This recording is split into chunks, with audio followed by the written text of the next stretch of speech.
আমার প্রিয়জনেরা, আপনি কি খুশি ও আনন্দে আছেন? এই স্থানটি কেমন লাগছে? এটি কোথায় আছে ভাবছেন তো? এই স্থানটি আমাদের প্রার্থনার পর্বতে অবস্থিত সেই জায়গা। আপনি এখানে এসে প্রার্থনা করতে পারেন, এই জায়গাকে উপভোগ করতে পারেন এবং এখানে প্রভুর কাছে প্রার্থনা করতে পারেন। এখানে আপনি এলে প্রার্থনা করার জন্য আপনার মনে ঈশ্বর আপনাকে প্রেরণা দেবেন, কারণ এই স্থানে যারাই আসেন ঈশ্বর তাদের প্রার্থনা করার জন্য প্রেরণা দেন। আজ ঈশ্বর আমাদের যে বাক্য দিচ্ছেন তা হল নহুম ভাববাদীর 1 অধ্যায় 7 পদ। সদাপ্রভু মঙ্গল স্বরূপ, সংকটের দিনে তিনি দুর্গ। নহুম ভাববাদীর 1 অধ্যায় 7 পদ। আপনি আমার সাথে বলুন, সদাপ্রভু মঙ্গল স্বরূপ, সংকটের দিনে তিনি দুর্গ। এই জগতে কি ভালো মানুষ আছেন? এই জগতে মানুষেরা কথায় কথায় বলে কলিযুগে ভালো মানুষ আর কেউই নেই, সবাই খারাপ মানুষ। কিন্তু সর্বদাই আমাদের পিতা ঈশ্বর মঙ্গল স্বরূপ। এখন ভালো মানুষ দেখতে পাওয়া খুবই আশ্চর্যজনক। সমস্ত পরিস্থিতিতেই প্রভু ভালো, তাই আপনার প্রভুর স্তুতি করা প্রয়োজন। প্রভু আমার জীবনে ভালো কাজ করেছেন আর ভালো করার জন্য সঙ্গে আছেন এবং সমস্ত পরিস্থিতিতেই তিনি আমার সহবর্তী হয়ে আমাকে পরিচালনাকারী ঈশ্বর আর সংকটের সময়ে উদ্ধারকারী ঈশ্বর তিনি।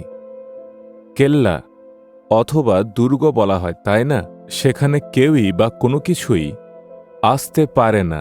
এখানে দেখুন, তখনকার সময়ে অনেক বড় বড় রাজারা তাদের রাজ্যকে বাঁচানোর জন্য এই ধরনের অনেক বড় বড় কেল্লা বানাতেন, যাকে দুর্গ বলে। সেই জায়গায় কোনো শত্রুরা আসতে পারত না। সেই জায়গায় পৌঁছানোর জন্য অনেক সমস্যা হতো, সেই জায়গায় পৌঁছতে গেলে অনেক কষ্ট করতে হতো। সেই ধরনেই ঈশ্বর হলেন আমাদের জন্য সেই দুর্গ। আপনি হয়তো জেরুসালেমে দেখেছেন, আমি আমার ভিডিওতেও আমি দেখিয়েছি, জেরুসালেমেও অনেক বড় বড় কেল্লা ছিল। আপনি বহু জায়গায় 10 ফুট 15 ফুটের কেল্লা দেখতে পাবেন। আপনি যে কোনো দেশে এই ধরনের কেল্লাকে দেখতে পাবেন, তাই না? ঠিক তেমনই ঈশ্বর আমাদের জন্য এক দুর্গ হয়ে আমাদের রক্ষা করে থাকেন। আপনি আমাদের ভারতেও দেখতে পাবেন, যদি আপনি জয়পুরে গিয়েছেন, অনেক বড় বড় দুর্গ দেখবেন যা সাধারণত কেউই সহজে পার করতে পারবে না। সেখানে অনেক বড় বড় দরজা থাকে, আর যে দরজা লাগানো থাকে সেগুলি একজন বা দুজনের দ্বারা বন্ধ করা যায় না, খুবই মজবুত এবং ভারী হয়ে থাকে। আর যদি কোনো শত্রু আক্রমণ করে, সেই দুর্গের দরজা বন্ধ করে সবাই সুরক্ষিত থাকে। ঈশ্বর আমাদের সমস্ত বিপত্তিতে উদ্ধার করে সুরক্ষার সাথে এক দুর্গ হিসাবে আমাদের রক্ষাকারী ঈশ্বর তিনি। আজ আপনাদের অবস্থা এবং পরিস্থিতি কি আছে? সম্ভবত আপনার চারিপাশে ভয়ঙ্কর অবস্থা এবং পরিস্থিতি আছে। কোনো শত্রু আছে যে আপনার বিরোধিতা করে। হয়তো সে আপনাকে বলে, আমি তোমাকে ধ্বংস করব, আমি তোমাকে নষ্ট করব, আপনাকে ভয় দেখায়। কিন্তু আজ ঈশ্বর আমাদের জন্য দুর্গ, সমস্ত সুরক্ষা তাঁর কাছে। তাঁর কাছে আসুন, আপনার সমস্ত বিপত্তি দূর হবে। সত্যি ঈশ্বর আপনাকে সমস্ত বিপত্তি থেকে উদ্ধার করে আপনাকে সুরক্ষিত রাখবেন, তাই আপনি ভয় পাবেন না। না সে বড় ব্যক্তি, রাজনীতিবিদ, বড় বদমাশ, শক্তিশালী, আপনি কেন ভয় পাচ্ছেন? ঈশ্বর বলেন, আমি তোমার সাথে আছি। আপনি বুঝতে পারছেন না, অনুভব করতে চান? আমাদের জগতে নেতা বড় না যিশু বড়? কে বড়? যিশু বড়।